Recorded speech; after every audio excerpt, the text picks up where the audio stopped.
Welcome to Samba Samba. Enjoy the video. You begin by opening your project folder and the main HTML file. Make sure your editor has a live preview extension installed. Install Live Server or the built-in preview. Once installed, enable the extension and give it permission to access the workspace.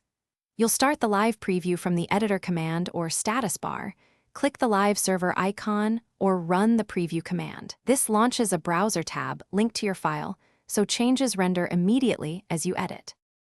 Once the preview runs, confirm your CSS and JavaScript are linked correctly using relative paths. Incorrect paths prevent updates. Make a small change, save the HTML or linked file, and watch the browser auto-reload. If reloads aren't happening, check the extension settings for auto-refresh and file watch patterns.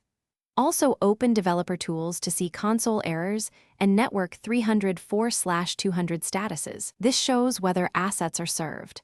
Make iterative edits. To finish, verify the preview reflects all dynamic behaviors and media.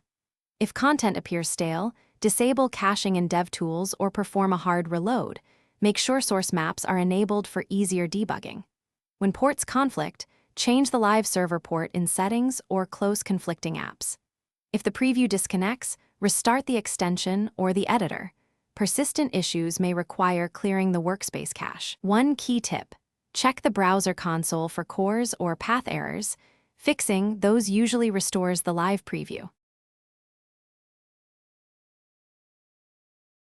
Thanks for watching. Consider subscribing if we helped you.